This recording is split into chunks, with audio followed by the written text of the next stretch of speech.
Pon uno a la doctora María Amparo Casar a estas horas en su juicio, comenta y la saludo por supuesto con mucho gusto y mucho interés. Doctora, ¿cómo estás? ¿Cómo te va? Buenas noches. Muy bien, Pepe, muy buenas noches y qué bueno que ya es martes de Uno TV. Pues sí, qué bueno que ya es martes. ¿Tú qué crees? ¿Quién tiene la razón? ¿Tú a quién se la das? ¿Al gobierno federal a través del vocero López-Gatell o a cada uno de los gobernadores que han incluso escrito una carta en donde se declaran francamente en rebeldía con el gobierno federal porque no los dejan tomar sus propias decisiones en materia de salud? Mira, Pepe, lo que quiero decirte es que en esto de quién está en el semáforo anaranjado o rojo, porque no veo que pasemos nadie al amarillo, hay mucha política y poca ciencia.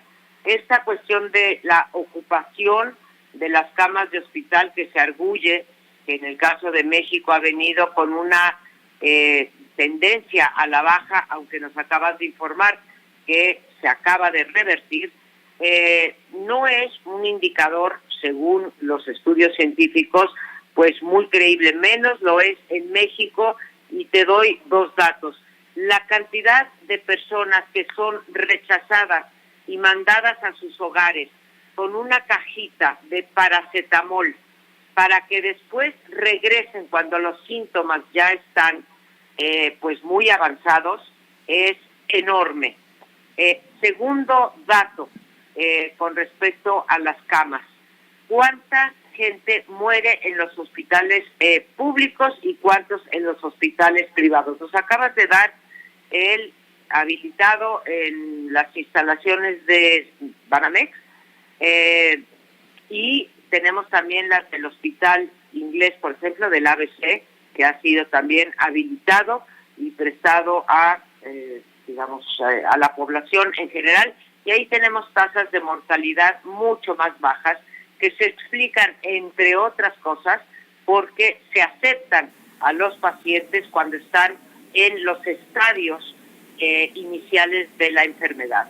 Así que esto que nos han venido vendiendo ya hace 2 meses, que tenemos el 30% de desocupación de camas, es un dato absolutamente, para el caso de México, ficticio, en primer lugar porque hay mucha gente que no tiene acceso a los hospitales, ni siquiera de llegar para que te rechacen, y en muchos otros casos te rechazan.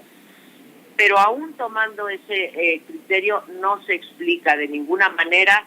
Pongo el ejemplo de Jalisco porque es el que ha causado controversia, que la Ciudad de México se quede en naranja y en cambio el de Jalisco se quede en rojo.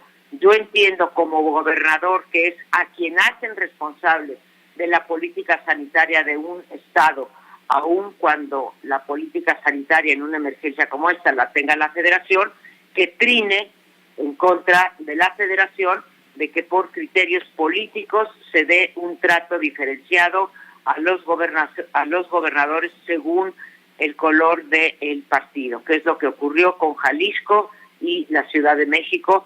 Así que, Pepe, sí es preocupante esto que nos dices. No es que yo esté de acuerdo con que se pida la salida del vocero.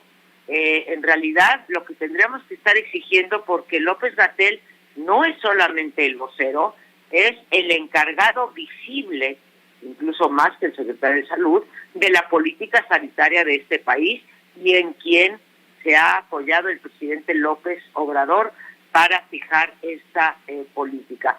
Y sí habría que llamar a esta administración, no quiero personalizar, a cuentas sobre si podían haberse evitado muertes y contagios con una política distinta que han seguido muchos países y que ha mostrado resultados pues menos trágicos que los que muestra México, Pepe.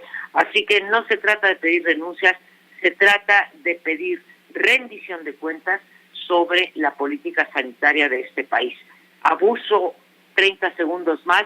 Es indignante que el Consejo de Salubridad no esté funcionando de manera cotidiana, o si está funcionando, no lo sepamos la población en general y nos tengamos que enterar únicamente a través de la vocería de la presidencia. El Consejo de Salubridad debería de estar en posesión de la política sanitaria y también, hay que decirlo, Pepe, de la comunicación para que haya menos contagios y menos muertos en este país, que ya, como tú dices, son casi 500,000 contagiados y casi 50,000 muertos, Pepe. Tenemos en este momento una crisis de índole sanitaria, una emergencia sanitaria, que deriva también en una crisis de carácter económico por la pérdida de trabajos, la quiebra o el cierre de empleos.